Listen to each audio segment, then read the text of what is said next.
2013 সাল থেকে খ্রিস্টান ধর্মের রোমান ক্যাথলিক শাখার প্রধান ধর্মগুরুর দায়িত্ব পালন করা পোপ ফ্রান্সিস সোমবার শেষ নিঃশ্বাস ত্যাগ করেছেন। 88 বছর বয়সে সোমবার তিনি মারা গেছেন বলে ভ্যাটিকানের কার্ডিনাল কেভিন ফেরেন নিশ্চিত করেছেন।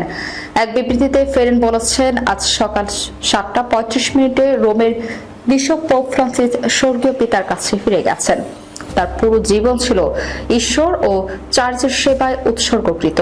বিশ্বজুড়ে প্রায় 140 কোটি রোমান ক্যাথলিক অনুসারীর আধ্যাত্মিক নেতা পোপ ফ্রান্সিস মুসলিমদের হৃদয়েও জায়গা করে নিয়েছিলেন।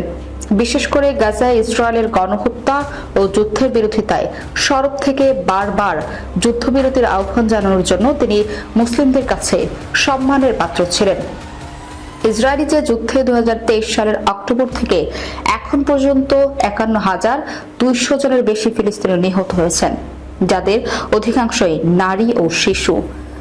যুক্তরাষ্ট্রভিত্তিক ধর্মতত্ত্ব বিশেষজ্ঞ ডক্টর জর্ডান ডেনারি ডাফনার বলেন, তিনি সবসময় স্পষ্ট ও দৃঢ়ভাবে যুদ্ধবিরতির কথা বলছেন, সহিংসতার বন্ধের আহ্বান জানিয়েছেন এবং গাজায় জরুরি মানবিক সহায়তা পাঠানোর দাবি করেছেন।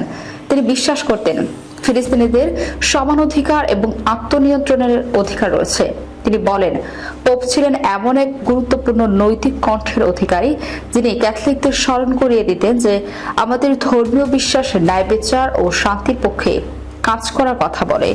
পোপ ফ্রান্সিস দায়িত্ব নেওয়ার অনেক আগে ইসরায়েল ফিলিস্তিনি দ্বিরাষ্ট্র সমাধানের প্রতি সমর্থন জানিয়ে আসছে ভ্যাটিকান। পোপ জন পল দ্বিতীয় 1978 থেকে 2005 সাল পর্যন্ত রোমান ক্যাথলিক চার্চের প্রধানের দায়িত্ব পালন করেছিলেন। তিনিও ফিলিস্তিনের পক্ষে তার সহানুভূতির কথা স্পষ্টভাবে প্রকাশ করেছিলেন। 2013 সালের ফেব্রুয়ারিতে রোমান ক্যাথলিক চার্চ 1967 সালের পূর্ববর্তী সীমান্ত অনুযায়ী ফিলিস্তিন রাষ্ট্রকে আনুষ্ঠানিকভাবে স্বীকৃতি দেয়। এই সিদ্ধান্তে ইসরায়েলি পররাষ্ট্র মন্ত্রণালয় হতাশা প্রকাশ করেছিল। পোপ ফ্রান্সিস ও ইসলাম ধর্ম নিয়ে একটি বই লিখেছেন ডাফনার। তিনি বলেন, পোপ বিশ্বাস করতেন ফিলিস্তিনিরা অন্যায় অবিচারের শিকার এবং তাদেরও ইসরায়েলিদের মতো সমান মর্যাদা পাওয়া উচিত। বিশ্ব রাজনীতির সংকটময় মুহূর্তে পোপরা সাধারণত অবস্থান নেওয়ার ক্ষেত্রে সতর্ক থাকেন। তবে গাজায় ইসরায়েলের 16 মাস ধরে চলা বর্বর বোমা হামলা নিয়ে পোপ ফ্রান্সিস বরাবরের মতো সরব ছিলেন। তিনি বলেছিলেন, গাজার দিকে তাকিয়ে আমি কষ্ট পাই। শিশুদের গুলিবিদ্ধ ও স্কুল হাসপাতাল ধ্বংস করা এ কেমন নিষ্ঠুরতা। গাজায় ইসরায়েলের হামলা শুরুর দিকে ফ্রান্সিস বলেছিলেন, দয়া করে হামলা ও অস্ত্রের ব্যবহার করুন। যুদ্ধ কেবল মৃত্যু ও নিরীহ মানুষের দুঃখ কষ্ট ডেকে আনে। যুদ্ধ মানেই পরাজয়। প্রতিটি যুদ্ধ এক ধরনের পরাজয়। 2023 সালের 19 অক্টোবর গাজায় গ্রিক অর্থোডক্স পরফিরিয়াস গির্জার ইসরায়েলি বিমান হামলায় 18 ফিলিস্তিনি নাগরিক নিহত হওয়ার পর তিনি সরাসরি যুদ্ধবন্ধের আহ্বান জানিয়েছিলেন। তিনি বলেছিলেন, গাজায় ভয়াবহ মানবিক পরিস্থিতি চলছে। আমি আবারও আহ্বান জানাচ্ছি যেন মানবিক সহায়তা পৌঁছানোর পথ খোলা হয়। গাজায় ইসরায়েলের ক্ষেপণাস্ত্র বর্ষণের মাঝে পোপ ফ্রান্সিস সরাসরি সেখানকার খ্রিস্টানদের সঙ্গে যোগাযোগ করার সিদ্ধান্ত নেন।